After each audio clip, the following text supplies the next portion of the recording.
haba na naman ang aking buhok. Kakapagupit na naman tayo. Oh, haba na naman, oh. Mapuputulan na naman ang aking buhok. Ayan, oh. Haba na naman. Oh. Ay, pero guys, ako ang nagpuputol nito. Oh. Ako ang nagpuputol nitong buhok ko. Hindi ako nagpapaputol sa iba, ako lang. Pinapantay ko lang sila. Inaano ko lang yan. Gupit-gupit ko lang yan. Unti-unti. Oh. Magugupitan ko na naman ni. Ayan. Ay, hello sa ating ayan, sa magandang hapon sa inyo.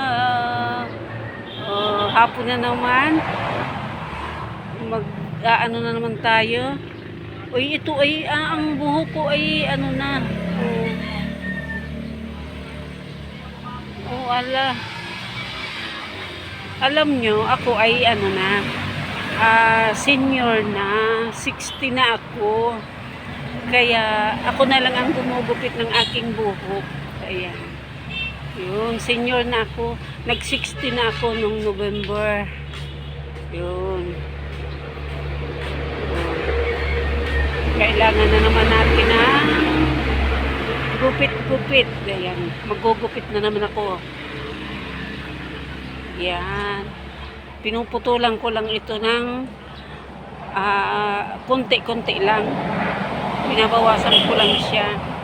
O, tipid na, hindi ako nagpapagupit kahit saan. Basta ako lang ang nag-ano nito. Gugupitan ko lang ito. Yan, mahaba na naman. O, nag-60 ako nung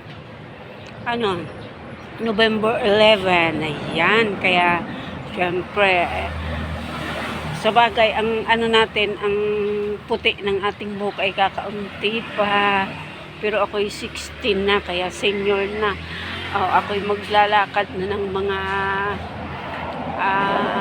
sa senior. Ayan, kaya pag nagpuntang ay ako'y samahan nyo at talagang ako ay pagkalakwat sa ay talagang simulat sa pool ay gala na. Kasi noon naman kasi wala pa naman Facebook, puros telepono noon. No? Kaya ngayon ay nakakapag-Facebook na tayo. Kaya okay. Bye-bye. At magluluto na naman tayo ng panghapunan. Ayan, kaya anong ulam nyo mga kalakwat sa anong inyong dish ngayong hapon? Ako ay piprito na lang ng yung maliliit na isda. Piprituhin ko na lang. Ayan. Maraming salamat po sa inyong lahat. God bless po.